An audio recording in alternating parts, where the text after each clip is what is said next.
Hello everyone, welcome back to my channel nursing with Khushi. आज हमारा chapter 2 structure of the body, ठीक है, जिसमें हमने सेल की डेफिनेशन अपने प्रीवियस वीडियोस में देख ली थी, बट फिर इसमें डिस्कस करेंगे। और ये वाला चैप्टर आपका बहुत ज़्यादा इंपॉर्टेंट है, स्पेशली सेल, क्योंकि 10 to 15 मार्क्स में ऑलवेज पूछा जाता है। आपके जब भी एग्ज़ाम्स होंगे, चाहे इंटरनल हो एक्सटर्नल हो, आपसे हमेशा ये क्वेश्चन पूछा जाएगा प्रॉपर। आप इसको एक रेडी कर लेना, चाहे तो मैं भी आपको दे दूँगी, ठीक है। पहले स्टार्ट करते हैं।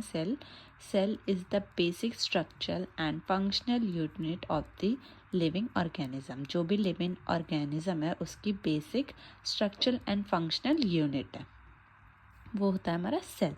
अब सेल कितने टाइप्स के होते हैं? There are 2 types of cell. 2 type के हमारे सेल होते हैं, prokaryotic cell and eukaryotic cell, ठीक है। प्रोकैरियोटिक सेल क्या होता है? These cells do not have a well developed nucleus, though they have some other organelles present as in the eukaryotic cells. मतलब जो कि हमारा जो इसमें सेल्स होते हैं वो पूरे तरह से वेल डेवलप्ड न्यूक्लियस उनके नहीं होते हैं, जो कि though they have some other organelle present, जो इसमें अदर ऑर्गेनल्स प्रेजेंट्स होते हैं, जैसे कि हमारा यूकैरियोटिक सेल।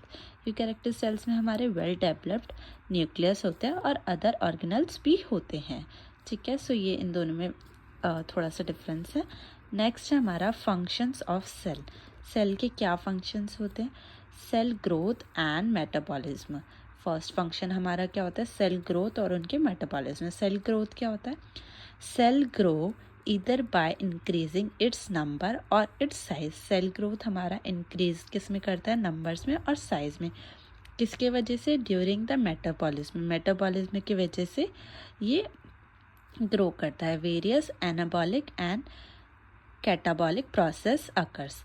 जब एनाबॉलिक और कैटाबॉलिक प्रोसेस अकर होते हैं, स्टार्ट होते हैं मेटाबॉलिज्म में, उसकी वजह से हमारा जो सेल है वो ग्रो करते हैं उनके साइज और नंबर्स में, ठीक है। वैसे तो आपको एनाबॉलिक प्रोसेस और कैटाबॉलिक प्रोसेस एग्ज़ाम में लिखने का ज़रूरत नहीं है, बट फिर भी आपके इंफॉर्मेशन के लिए मैं ये एक्सप्लेन कर दे रही हूँ कि दोनों में क्या है।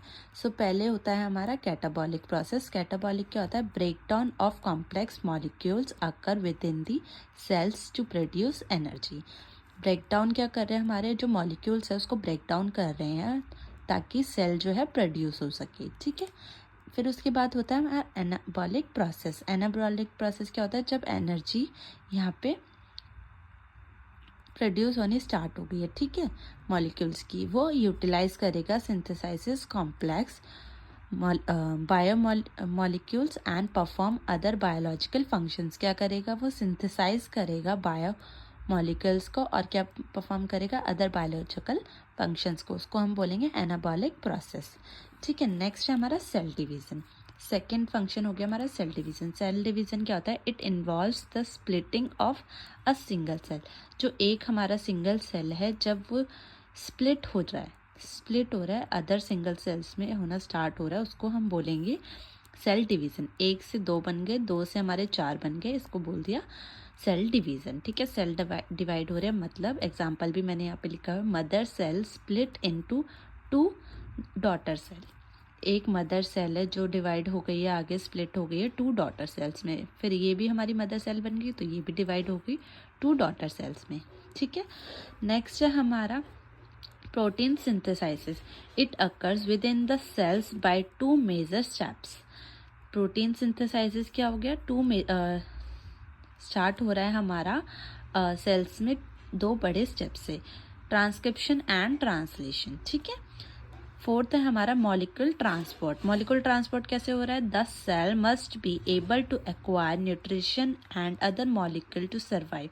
जब सेल एबल हो जाता है, मतलब रेडी हो जाता है सर्वाइव करने के लिए, क्योंकि उसके पास अदर न्यूट्रिशन और मॉलिक्यूल्स हैं, तो हमारा सेल पूरा प्रॉपर बन गया। उसको हम बोलेंगे लास्ट वाले को मॉलिक्यूल ट्रांसपोर्ट।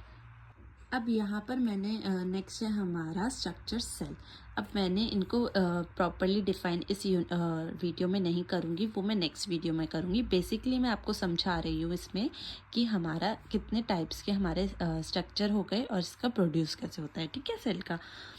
अगर 5 मार्क्स में 3 मार्क्स में पूछा जाएगा तो आप इसको एज इट इज़ अभी तक मैंने जितना वीडियो में बताया आप उतना लिख सकते हो, आपको फुल मार्क्स मिल जाएंगे। बट अगर 10 मार्क्स में दिया जाएगा तो जैसे कि मैं आपको आगे नेक्स्ट वीडियोस में दिखाऊंगी, पढ़ाऊंगी कि सेल्स को कैसे, मतलब प्रॉपर सेल मेम्ब्रेन क्या होता है, साइटोप्लाज्म क्या होता है, न्यूक्लियस क्या होता है, उसके टाइप्स क्या होते हैं, वो पूरा मैं जब आपको नेक्स्ट वीडियो में बताऊंगी आपको वो पूरा लिखना पड़ेगा। Okay, so structure of cells, there are three basic component।